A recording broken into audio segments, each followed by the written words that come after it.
ئەمە دیمەنی پیرۆزباییکردنە لە جەژن، بەڵام لە جیاتی بەخشینی شیرینی گوڵ دابەش دەکرێت. ئامانجەکە ڕوونە، ژینگەیەکی باشتر لەم دۆخەدا کە ململانە سیاسیەکان هەموو شتێکی لە بیری خەڵک بردووەتەوە.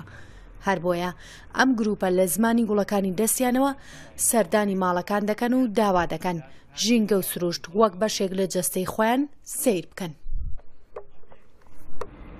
شتێکی زۆر جارە نمونەیەکی زۆر جوانە ئەی بەخشێ بەگەلەکەمان لە جیاتی چکلێت گوڵ شتێکی زۆر پیرۆزە لای من. جیاتی بەخشینەوەی چکلێت گوڵ ببەخشینەوە بۆ ئەوەی کەوا ژینگەکەمان پارێزین. من لێرەوە من تەنها یەک ڕستە ئەڵێ بەڵام پێشمەرگە خاکمان بۆ ئەپارێزی ئاومان بۆ ئەپارێزە، بەڵام ئێوە بەبەخشینەوەی گوڵ ئەتوانم بڵێم ژینگەمان بۆ ئەپارێزن کە ژینگە ئاو و هەوا و خاکە گرێتەوە. هیوادارم پارێزگاری لە ژینگە بکرێت و یعنی خەڵکیش وەکو ئەمان چۆن هەوڵەدەن ئاوان پارێزگاریەکەن و شتێکی جوان دابەشەکەن بەسەر خەڵکە، ئەوانیش ئاوها پارێزگاری لەو نیشتە جوانیان کە.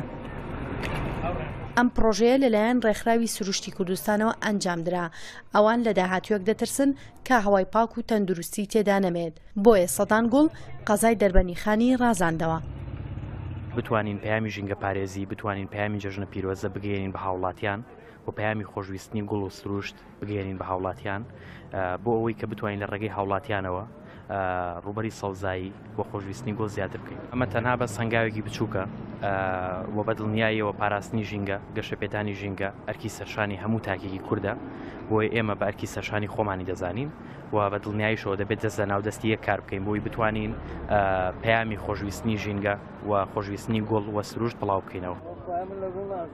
ڕێکخراوی سروشتی کوردستان لە ساڵی 2012 دامەزراوە کە 6 ئەندامی هەیە و لە دەربەندیخان کار دەکەن. ئەوان دەیانەوێت لە سەرانسەری باشووری کوردستان چالاکیەکانیان ئەنجام بدەن تاوەکو ئەو پەیامەی هەڵیان گرتووە هاونیشتیمانیان پەیڕەوی بکەن.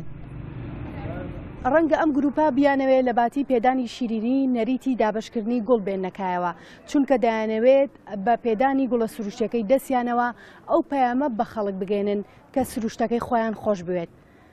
تەرزە عەبدوڵڵا، ڕوودا و دەربەنیخان.